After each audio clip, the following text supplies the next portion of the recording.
Rebels team ಸಮರಕ್ಕಿಳಿದಿದೆ. ಇದರ ಹೋರಾಟ ಮುಂದುವರಿಸಲೇಬೇಕು ಅಂತ ಹಾಗೂ ರಾಜ್ಯ ಬಿಜೆಪಿಯಲ್ಲಿ ಆಗ್ತಾ ಇರುವ ವಿಚಾರಗಳ ಬಗ್ಗೆ ವರಿಷ್ಠರ ಮುಂದೆ ಇಡಲೇಬೇಕು ಅಂತ ಯತ್ನಾಳ್ ಟೀಮ್ ಕೂಡ ಸಜ್ಜಾಗಿದೆಯಂತೆ. ಮೊನ್ನೆ ವಿಜೇಂದ್ರ ಅವರು ಒಂದಷ್ಟು ವಿಚಾರಗಳನ್ನ ಪ್ರಸ್ತಾಪ ಮಾಡಿದ್ರು. ಈಗ ಯತ್ನಾಳ್ ಅವರ ಸರದಿ ಏನಾಗ್ತಾ ಇದೆ ನೋಡೋಣ. ಅದಕ್ಕೆ ಸಂಬಂಧಪಟ್ಟಂತಹ ಒಂದು ರಿಪೋರ್ಟ್ ಇದೆ, ಬನ್ನಿ ನೋಡ್ಕೊಂಡು ಬರೋಣ.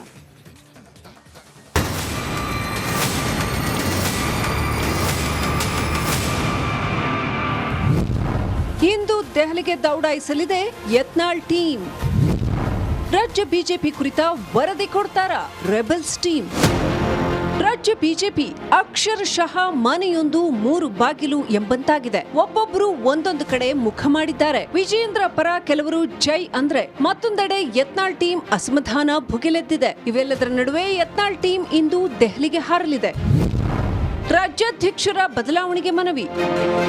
ಯತ್ನಾಳ್, ರಮೇಶ್ ಜಾರಕಿಹೊಳಿ, ಅರವಿಂದ ಲಿಂಬಾವಳಿ, ಕುಮಾರ್ ಬಂಗಾರಪ್ಪ, ಪ್ರತಾಪ್ ಸಿಂಹ ಸೇರಿ ಪ್ರಮುಖರು ದೆಹಲಿಗೆ ಹಾರಲಿದ್ದಾರೆ. ರಾಜ್ಯ ಬಿಜೆಪಿಯಲ್ಲಿನ ಚಟುವಟಿಕೆ ಹಾಗೂ ಅದರ ವರದಿಯನ್ನ ಹೈಕಮಾಂಡ್ಗೆ ನೀಡಲಿದ್ದಾರೆ ಎನ್ನಲಾಗಿದೆ. ಇದೇ ವೇಳೆ ಬಿಜೆಪಿ ರಾಜ್ಯಾಧ್ಯಕ್ಷ ವಿಜೇಂದ್ರ ಬದಲಾವಣೆಗೆ ಮನವಿ ಮಾಡಲಿದೆ ಎನ್ನಲಾಗ್ತಿದೆ. ವಿಜೇಂದ್ರ ಹೊರತುಪಡಿಸಿ ಇತರರನ್ನ ಅಧ್ಯಕ್ಷರನ್ನಾಗಿ ಮಾಡುವಂತೆ ಮನವಿ ಮಾಡಲಿದೆ. ಪದಾಧಿಕಾರಿಗಳ ಬದಲಾವಣೆ ಆಗಬೇಕು ಅಂತ ಪಟ್ಟು ಹಿಡಿಯುವ ಸಾಧ್ಯತೆ ಇದೆ.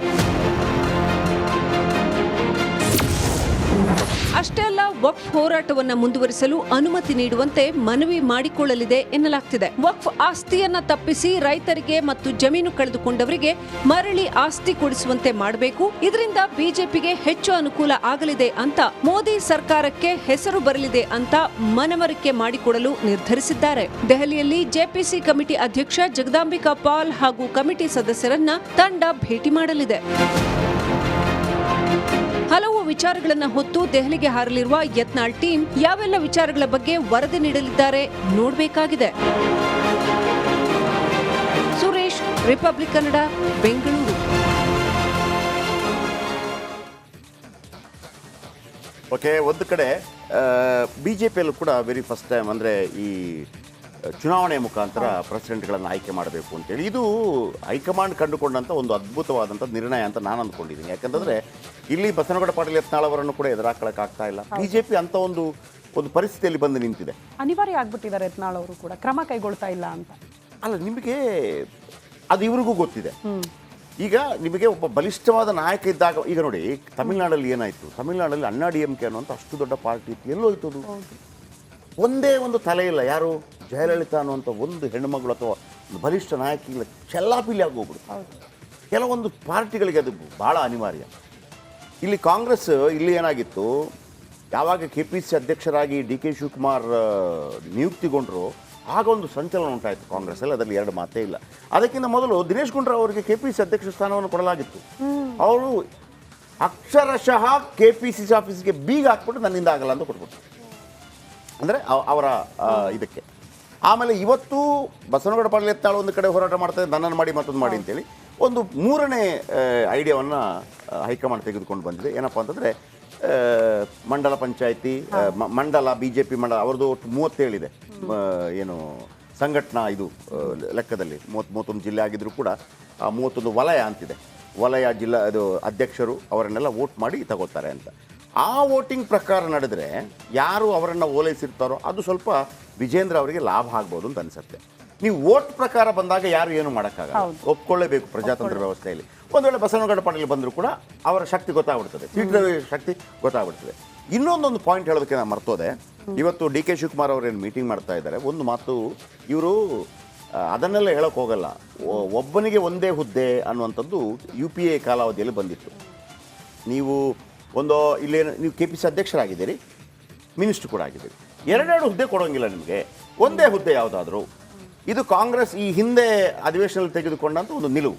ಹಾಗಾಗಿ ಅದನ್ನು ಎಲ್ಲರೂ ಮ್ಯಾನೇಜ್ ಮಾಡ್ಕೊಂಡು ಬರ್ತಾಯಿದ್ರು. DK ಶಿವಕುಮಾರ್ ಅವರಿಗಿರೋ ಒಂದು ಲಾಭ ಏನಪ್ಪ ಅಂತಂದರೆ, ಅವರು ಅದನ್ನು ಟಕ್ಕರ್ ಕೊಡ್ಬೋದು. ಏನು ಟಕ್ಕರು ಅಂತಂದರೆ, ಈಗ ಮಲ್ಲಿಕಾರ್ಜುನ ಅದನ್ನು ಪ್ರಶ್ನೆ ಮಾಡಿದ್ರೆ ಅವ್ರು ಹೇಳ್ಬೋದು, ಮಲ್ಲಿಕಾರ್ಜುನ ಖರ್ಗೆ ಅವರು ಏನಾಗಿದ್ದಾರೆ, AICC ಅಧ್ಯಕ್ಷರಾಗಿದ್ದಾರೆ, ರಾಜ್ಯಸಭೆಯಲ್ಲಿ ವಿಪಕ್ಷ ನಾಯಕರು ಕೂಡ ಆಗಿದ್ದಾರೆ, ಅವರು ಕೂಡ 2 ಹುದ್ದೆ. ಸೊ ಹಾಗಾಗಿ ಅದು ಎಷ್ಟು ಚರ್ಚೆಗೆ ಬರುತ್ತೆ ಗೊತ್ತಿಲ್ಲ ನನಗೆ.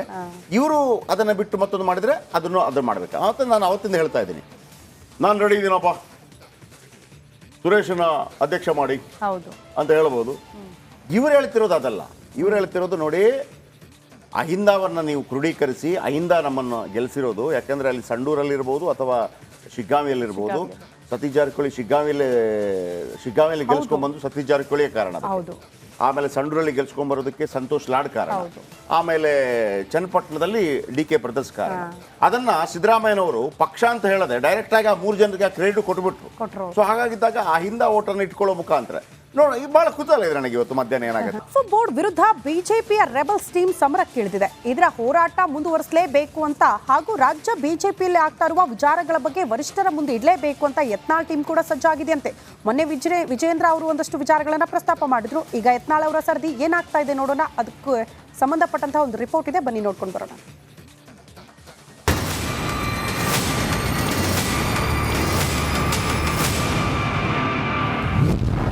ಇಂದು ದೆಹಲಿಗೆ ದೌಡಾಯಿಸಲಿದೆ ಯತ್ನಾಳ್ ಟೀಮ್. ರಾಜ್ಯ ಬಿಜೆಪಿ ಕುರಿತ ವರದಿ ಕೊಡ್ತಾರ ರೆಬಲ್ಸ್ ಟೀಮ್. ರಾಜ್ಯ ಬಿಜೆಪಿ ಅಕ್ಷರಶಃ ಮನೆಯೊಂದು 3 ಬಾಗಿಲು ಎಂಬಂತಾಗಿದೆ. ಒಬ್ಬೊಬ್ರು ಒಂದೊಂದು ಕಡೆ ಮುಖ ಮಾಡಿದ್ದಾರೆ. ವಿಜೇಂದ್ರ ಪರ ಕೆಲವರು ಜೈ ಅಂದ್ರೆ, ಮತ್ತೊಂದೆಡೆ ಯತ್ನಾಳ್ ಟೀಮ್ ಅಸಮಾಧಾನ ಭುಗಿಲೆದ್ದಿದೆ. ಇವೆಲ್ಲದರ ನಡುವೆ ಯತ್ನಾಳ್ ಟೀಮ್ ಇಂದು ದೆಹಲಿಗೆ ಹಾರಲಿದೆ. ರಾಜ್ಯಾಧ್ಯಕ್ಷರ ಬದಲಾವಣೆಗೆ ಮನವಿ. ಯತ್ನಾಳ್, ರಮೇಶ್ ಜಾರಕಿಹೊಳಿ, ಅರವಿಂದ ಲಿಂಬಾವಳಿ, ಕುಮಾರ್ ಬಂಗಾರಪ್ಪ, ಪ್ರತಾಪ್ ಸಿಂಹ ಸೇರಿ ಪ್ರಮುಖರು ದೆಹಲಿಗೆ ಹಾರಲಿದ್ದಾರೆ. ರಾಜ್ಯ ಬಿಜೆಪಿಯಲ್ಲಿನ ಚಟುವಟಿಕೆ ಹಾಗೂ ಅದರ ವರದಿಯನ್ನ ಹೈಕಮಾಂಡ್ಗೆ ನೀಡಲಿದ್ದಾರೆ ಎನ್ನಲಾಗಿದೆ. ಇದೇ ವೇಳೆ ಬಿಜೆಪಿ ರಾಜ್ಯಾಧ್ಯಕ್ಷ ವಿಜೇಂದ್ರ ಬದಲಾವಣೆಗೆ ಮನವಿ ಮಾಡಲಿದೆ ಎನ್ನಲಾಗ್ತಿದೆ. ವಿಜೇಂದ್ರ ಹೊರತುಪಡಿಸಿ ಇತರರನ್ನ ಅಧ್ಯಕ್ಷರನ್ನಾಗಿ ಮಾಡುವಂತೆ ಮನವಿ ಮಾಡಲಿದೆ. ಪದಾಧಿಕಾರಿಗಳ ಬದಲಾವಣೆ ಆಗಬೇಕು ಅಂತ ಪಟ್ಟು ಹಿಡಿಯುವ ಸಾಧ್ಯತೆ ಇದೆ. ಅಷ್ಟೇ ಅಲ್ಲ, ವಕ್ಫ್ ಹೋರಾಟವನ್ನ ಮುಂದುವರಿಸಲು ಅನುಮತಿ ನೀಡುವಂತೆ ಮನವಿ ಮಾಡಿಕೊಳ್ಳಲಿದೆ ಎನ್ನಲಾಗ್ತಿದೆ. ವಕ್ಫ್ ಆಸ್ತಿಯನ್ನ ತಪ್ಪಿಸಿ ರೈತರಿಗೆ ಮತ್ತು ಜಮೀನು ಕಳೆದುಕೊಂಡವರಿಗೆ ಮರಳಿ ಆಸ್ತಿ ಕೊಡಿಸುವಂತೆ ಮಾಡಬೇಕು. ಇದರಿಂದ ಬಿಜೆಪಿಗೆ ಹೆಚ್ಚು ಅನುಕೂಲ ಆಗಲಿದೆ ಅಂತ, ಮೋದಿ ಸರ್ಕಾರಕ್ಕೆ ಹೆಸರು ಬರಲಿದೆ ಅಂತ ಮನವರಿಕೆ ಮಾಡಿಕೊಡಲು ನಿರ್ಧರಿಸಿದ್ದಾರೆ. ದೆಹಲಿಯಲ್ಲಿ ಜೆಪಿಸಿ ಕಮಿಟಿ ಅಧ್ಯಕ್ಷ ಜಗದಾಂಬಿಕಾ ಪಾಲ್ ಹಾಗೂ ಕಮಿಟಿ ಸದಸ್ಯರನ್ನ ತಂಡ ಭೇಟಿ ಮಾಡಲಿದೆ. ಹಲವು ವಿಚಾರಗಳನ್ನ ಹೊತ್ತು ದೆಹಲಿಗೆ ಹಾರಲಿರುವ ಯತ್ನಾಳ್ ಟೀಮ್ ಯಾವೆಲ್ಲ ವಿಚಾರಗಳ ಬಗ್ಗೆ ವರದಿ ನೀಡಲಿದ್ದಾರೆ ನೋಡಬೇಕಾಗಿದೆ. ಸುರೇಶ್, ರಿಪಬ್ಲಿಕ್ ಕನ್ನಡ, ಬೆಂಗಳೂರು.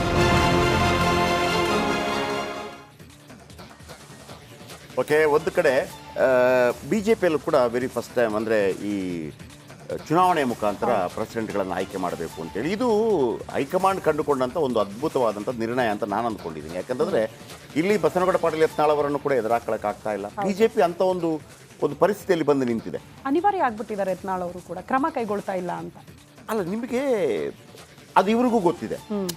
ಈಗ ನಿಮಗೆ ಒಬ್ಬ ಬಲಿಷ್ಠವಾದ ನಾಯಕ ಇದ್ದಾಗ, ಈಗ ನೋಡಿ ತಮಿಳ್ನಾಡಲ್ಲಿ ಏನಾಯಿತು, ತಮಿಳ್ನಾಡಲ್ಲಿ DMK ಅನ್ನುವಂಥ ಅಷ್ಟು ದೊಡ್ಡ ಪಾರ್ಟಿ ಇತ್ತು, ಎಲ್ಲೋಯ್ತದು? ಒಂದೇ ಒಂದು ತಲೆ ಇಲ್ಲ. ಯಾರು? ಜಯಲಲಿತಾ ಅನ್ನುವಂಥ ಒಂದು ಹೆಣ್ಣುಮಗಳು ಅಥವಾ ಒಂದು ಬಲಿಷ್ಠ ನಾಯಕಿಗಳ ಚೆಲ್ಲಾಪಿಲ್ಲಿ ಆಗೋಗ್ಬಿಡು. ಕೆಲವೊಂದು ಪಾರ್ಟಿಗಳಿಗೆ ಅದು ಭಾಳ ಅನಿವಾರ್ಯ. ಇಲ್ಲಿ ಕಾಂಗ್ರೆಸ್ ಇಲ್ಲಿ ಏನಾಗಿತ್ತು, ಯಾವಾಗ KPC ಅಧ್ಯಕ್ಷರಾಗಿ DK ಶಿವಕುಮಾರ್ ನಿಯುಕ್ತಿಗೊಂಡರು ಆಗ ಒಂದು ಸಂಚಲನ ಉಂಟಾಯಿತು ಕಾಂಗ್ರೆಸ್ಸಲ್ಲಿ, ಅದರಲ್ಲಿ 2 ಮಾತೇ ಇಲ್ಲ. ಅದಕ್ಕಿಂತ ಮೊದಲು ದಿನೇಶ್ ಗುಂಡೂರಾವ್ ಅವರಿಗೆ KPC ಅಧ್ಯಕ್ಷ ಸ್ಥಾನವನ್ನು ಕೊಡಲಾಗಿತ್ತು. ಅವರು ಅಕ್ಷರಶಃ KPCC ಆಫೀಸ್ಗೆ ಬೀಗ ಹಾಕ್ಬಿಟ್ಟು ನನ್ನಿಂದ ಆಗಲ್ಲ ಅಂತ ಕೊಟ್ಬಿಟ್ಟು, ಅಂದರೆ ಅವರ ಇದಕ್ಕೆ. ಆಮೇಲೆ ಇವತ್ತು ಬಸವನಗೌಡ ಪಾಟೀಲ್ ಯತ್ನಾಳ್ ಒಂದು ಕಡೆ ಹೋರಾಟ ಮಾಡ್ತಾರೆ, ನನ್ನನ್ನು ಮಾಡಿ ಮತ್ತೊಂದು ಮಾಡಿ ಅಂತೇಳಿ ಒಂದು 3ನೇ ಐಡಿಯಾವನ್ನು ಹೈಕಮಾಂಡ್ ತೆಗೆದುಕೊಂಡು ಬಂದಿದೆ. ಏನಪ್ಪ ಅಂತಂದರೆ ಮಂಡಲ ಪಂಚಾಯಿತಿ, ಮಂಡಲ BJP ಮಂಡಲ ಅವ್ರದ್ದು ಒಟ್ಟು 37 ಇದೆ. ಏನು ಸಂಘಟನಾ ಇದು ಲೆಕ್ಕದಲ್ಲಿ 31 ಜಿಲ್ಲೆ ಆಗಿದ್ದರೂ ಕೂಡ 31 ವಲಯ ಅಂತಿದೆ. ವಲಯ ಜಿಲ್ಲಾ ಇದು ಅಧ್ಯಕ್ಷರು ಅವರನ್ನೆಲ್ಲ ವೋಟ್ ಮಾಡಿ ತಗೋತಾರೆ ಅಂತ. ಆ ವೋಟಿಂಗ್ ಪ್ರಕಾರ ನಡೆದರೆ ಯಾರು ಅವರನ್ನು ಓಲೈಸಿರ್ತಾರೋ ಅದು ಸ್ವಲ್ಪ ವಿಜೇಂದ್ರ ಅವರಿಗೆ ಲಾಭ ಆಗ್ಬೋದು ಅಂತ ಅನಿಸುತ್ತೆ. ನೀವು ವೋಟ್ ಪ್ರಕಾರ ಬಂದಾಗ ಯಾರು ಏನು ಮಾಡೋಕ್ಕಾಗಲ್ಲ, ಒಪ್ಕೊಳ್ಳೇಬೇಕು ಪ್ರಜಾತಂತ್ರ ವ್ಯವಸ್ಥೆಯಲ್ಲಿ. ಒಂದು ವೇಳೆ ಬಸವನಗೌಡ ಪಾಟೀಲ್ ಬಂದರೂ ಕೂಡ ಅವರ ಶಕ್ತಿ ಗೊತ್ತಾಗ್ಬಿಡ್ತದೆ, ಸೀಟ್ನ ಶಕ್ತಿ ಗೊತ್ತಾಗ್ಬಿಡ್ತದೆ. ಇನ್ನೊಂದೊಂದು ಪಾಯಿಂಟ್ ಹೇಳೋದಕ್ಕೆ ನಾನು ಮರ್ತೋದೆ. ಇವತ್ತು DK ಶಿವಕುಮಾರ್ ಅವರೇನು ಮೀಟಿಂಗ್ ಮಾಡ್ತಾ ಇದ್ದಾರೆ, ಒಂದು ಮಾತು ಇವರು ಅದನ್ನೆಲ್ಲ ಹೇಳೋಕೆ ಹೋಗಲ್ಲ. ಒಬ್ಬನಿಗೆ ಒಂದೇ ಹುದ್ದೆ ಅನ್ನುವಂಥದ್ದು UPA ಕಾಲಾವಧಿಯಲ್ಲಿ ಬಂದಿತ್ತು. ನೀವು ಇಲ್ಲೇನು ನೀವು KPC ಅಧ್ಯಕ್ಷರಾಗಿದ್ದೀರಿ, ಮಿನಿಸ್ಟರ್ ಕೂಡ ಆಗಿದ್ದೀರಿ, 2 ಹುದ್ದೆ ಕೊಡೋಂಗಿಲ್ಲ ನಿಮಗೆ, ಒಂದೇ ಹುದ್ದೆ ಯಾವುದಾದ್ರೂ. ಇದು ಕಾಂಗ್ರೆಸ್ ಈ ಹಿಂದೆ ಅಧಿವೇಶನದಲ್ಲಿ ತೆಗೆದುಕೊಂಡಂಥ ಒಂದು ನಿಲುವು. ಹಾಗಾಗಿ ಅದನ್ನು ಎಲ್ಲರೂ ಮ್ಯಾನೇಜ್ ಮಾಡಿಕೊಂಡು ಬರ್ತಾಯಿದ್ರು.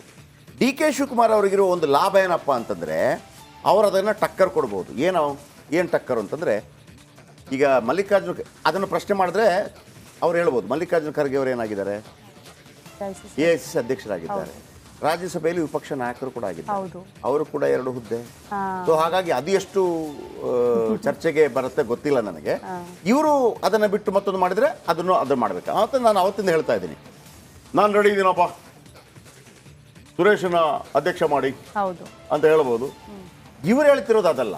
ಇವ್ರು ಹೇಳ್ತಿರೋದು ನೋಡಿ, ಅಹಿಂದವನ್ನ ನೀವು ಕ್ರೋಢೀಕರಿಸಿ ಅಹಿಂದ ನಮ್ಮನ್ನು ಗೆಲ್ಲಿಸಿರೋದು. ಯಾಕಂದ್ರೆ ಅಲ್ಲಿ ಸಂಡೂರಲ್ಲಿರ್ಬೋದು ಅಥವಾ ಶಿಗ್ಗಾಂವಿಯಲ್ಲಿರ್ಬೋದು, ಸತೀಶ್ ಜಾರಕಿಹೊಳಿ ಶಿಗ್ಗಾಂವಿಯಲ್ಲಿ ಗೆಲ್ಸ್ಕೊಂಡ್ಬಂದು ಸತೀಶ್ ಜಾರಕಿಹೊಳಿಯ ಕಾರಣ ಅದು. ಹೌದು.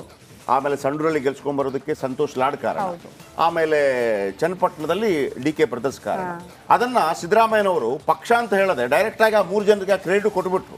ಸೊ ಹಾಗಾಗಿದ್ದಾಗ ಆ ಹಿಂದ ಓಟನ್ನು ಇಟ್ಕೊಳ್ಳೋ ಮುಖಾಂತರ ನೋಡಿ, ಬಹಳ ಕುತೂಹಲ ಇದೆ ನನಗೆ ಇವತ್ತು ಮಧ್ಯಾಹ್ನ.